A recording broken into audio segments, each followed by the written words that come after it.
Rates are calm on the surface this week, but there is a lot of tension underneath. We got the Strait of Hormuz, and we also have a hawkish Fed. Despite having a new Fed chair, also appointed by President Trump, there is a lot to unpack here, and it's not just the numbers that we see, but what is brewing underneath and what's going to happen this week. We got 30-year fixed rate as we start the week at 6.7 or above percent. This is average again across the country, up a slightly last week. Despite going down for a couple days, Thursday they pop back up. VA is a full 40 basis points lower than conventional rates as we start the week, 6.31. Up a little bit on Friday, but really in a better position now than and near the lowest rates that we have had over the course of the last month. And the benchmark, this is the 10-year Treasury yield. It's at just below 4.7%. It was above 4.7 for much of the last week, certainly much of the last month. So slightly lower. We would love to see that go lower this week, but you know what? There just isn't a lot of economic news that's going to move the market, but there are a few other things, and we'll get into that right now. So on Monday, we have not an economic move-in report, really. We have the Empire State Manufacturing Index. That will move the market a little bit. Then we also get another look at the National Association of Home Builders. What's their sentiment right now? It has been very negative all year long. Actually, quite frankly, for the last 3.5 years, been very negative. Especially with inflation going as high as it did in 2022 and 2023. They still haven't recovered. The prices haven't come down. They're still expensive. On Tuesday, we get building permits and starts. We have also industrial production and another housing report, the pending home sales, which is basically the homes that are in contract right now. So homes that basically went under contract mostly in August, some in July, that haven't closed yet. Wednesday, we actually get a read on the minutes from the July meeting on the Fed, the Federal Open Market Committee. Those will be released. And that really is this week's headline event. Really, how hawkish were they? Again, we were 9-3 to hold rates. There were 3 who wanted to raise the Fed funds rate. And, that goes into, well, what's going to happen next month? Got a couple good inflation reports going in. We got one more inflation report coming out next week. So we'll see how that looks. But right now, 9-3, there is some sentiment towards raising the Fed funds rate in September. Thursday, we have the typical jobless initial and continuing jobless claims. We also have another manufacturing report, the Philadelphia Fed Manufacturing Index. And then Friday, we get the S&P Flash Services PMI and the manufacturing PMI. So those are a couple economic reports that will move the market, move the needle, but not a lot. The big news will be the read and really the talking heads talking about what the Fed really is going to do in September. And just remember, they are meeting the next week in Jackson Hole, all right, for their annual symposium. Okay, before we move on, I gotta say this. 91% of people watching this video now aren't subscribed to the channel. And look, if you're a Hawaii buyer, a veteran using your VA loan, or you're just trying to time the market right, this is exactly the kind of update you don't want to miss. So hit subscribe now, turn on notifications if you can, and let's get to the next report. Folks, this is really what's driving the market this week. This is Iran and the Strait of Hormuz.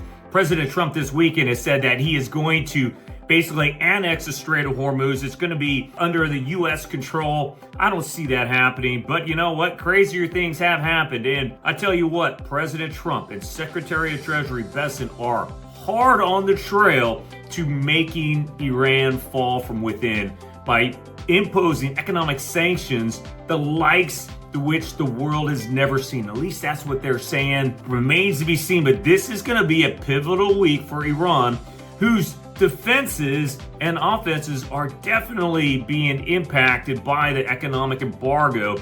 Their inflation, we talk about inflation, they have hyperinflation right now, and it is really starting to take a toll. We'll see what happens this week. But Iran has said that they still control the Strait of Hormuz. we still have a naval blockade that has been absolutely effective in stopping any ships from going in and out of Iran, which is really crippling the Iranian economy. And we still have oil going in and out of the Gulf, either through the Strait or through pipelines through Saudi Arabia. But a big week. $89 a barrel as we start, so almost 90. If oil prices continue to go up, you can expect inflation numbers to go up and the likelihood of a Fed rate hike in September to go up as well. But this is what is going to ultimately drive the market this week. I already talked to you about the reports coming out, really benign. This is the driver right here. Every time you see a Strait of Hormuz or oil headline this week, all right, equate that to your fuel prices going up and inflation going up and your interest rate going up. That's really what is driving us this week. And quite frankly, has driven our rates higher since the beginning of March. At the beginning of 2026, the outlook was that there would be no more rate hikes or any moves by the Fed in 2026. Well, that all changed when we went into Iran.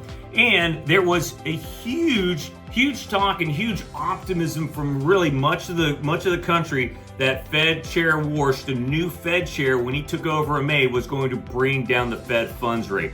But au contraire, mon frere, that has not happened yet. And we cannot expect that it will, as much as Fed Chair Warsh wants to.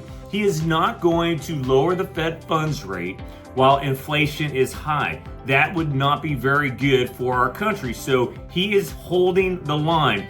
And really, he is now facing dissent within the Fed Open Market Committee on whether or not to keep it where it's at and not raise the Fed funds rate. Again, we had 3 dissenters in the July meeting. September, there is a rate hike is on the table. It is on the table. The odds 2 weeks ago was about 80%.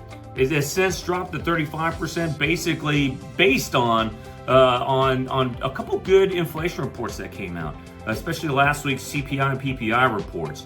But, and again, Wednesday is the big move, or is a big moving day, or is the big piece of economic news coming out. That is their minutes from their last meeting.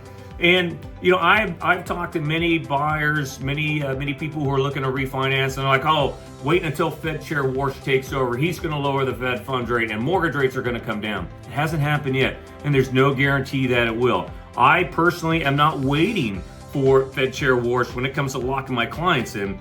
If the rates are good, we're locking you in. And trust me, as much as rates have come down, they've also gone up very quickly as well. And in this volatile market that we have right now, especially the volatile Middle East, kind of waiting for the Fed to take action, you could wait yourself out of buying a home. And I know people who have probably lost out on refinancing because they were expecting, you know what, once Fed Chair Warsh comes in, they'll lower the Fed funds rate, mortgage rates will come down. Hasn't happened yet. It may even backfire if they raise the Fed funds rate in September. But this is the second driver this week, all right? Well, number one, Strait of Hormuz. Number two, the Fed, the minutes, and really the talking heads as they get ready to go to Jackson Hole for their symposium next week. All right, another area, and I'm not going to spend a lot of time here, but the China trade truce expires in August. And while there has been no real talks going on, at least in the news, because it's overshadowed by everything else, this could pop up and move the markets as well, depending on what kind of tariffs get thrown back and forth. And also, we do know that China has been supporting Iran.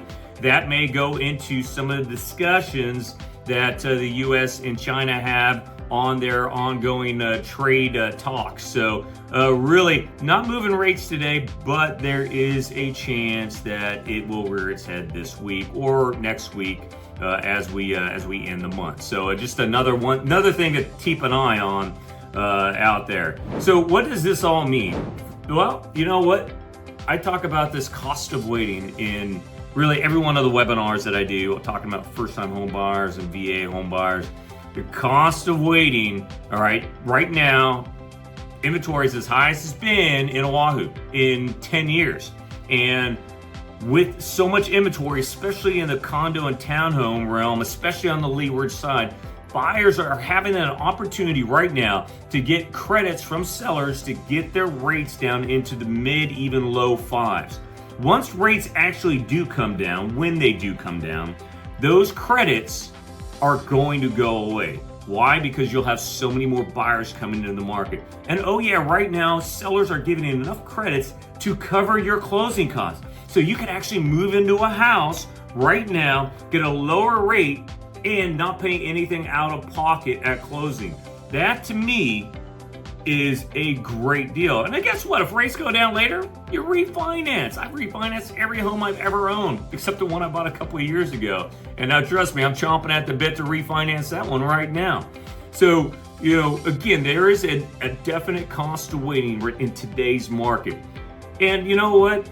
Don't gamble. Don't get greedy. All right. If rates are low on a Monday or a Tuesday, and you want to wait and they go up, well, guess what? You lost out, because there's no guarantee that they will come back down. So when you're happy with the rate, you gotta lock it in and you gotta move on. And know, depending on who your lender is, if rates do come down, all right, over the course of the next few weeks afterwards, then they'll probably float you down or move you to a different lender that has those lower rates.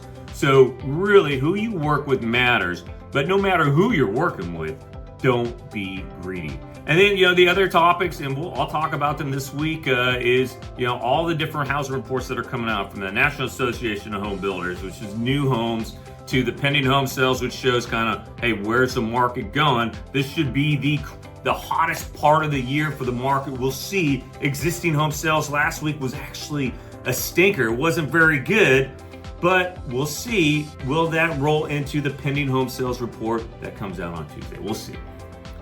Bottom line, for the week of 17 August, rates are calm on the surface, but there's real pressure building underneath, from Hormuz to the Fed. If you've been waiting for a clear signal to move, this is a good week to have that conversation with me directly. Is it time to strike? Might be, it might not be, but I tell you what, I will absolutely tell you 100% the truth, because it doesn't make any sense for me, the guy who doesn't even need to do this, to get you in a home if you're going to be house poor and if it's a mistake. That's never my goal. My goal is to make you a successful homeowner right from the start. So a lot going on this week. It may seem calm, but there's a lot of stuff brewing. You have a great week. If you need anything, please don't hesitate to reach out. And if you haven't subscribed to my YouTube page, Larry the LO, please do so. Share this with a friend. There's a lot of good information that I typically put out. All right, have a great week.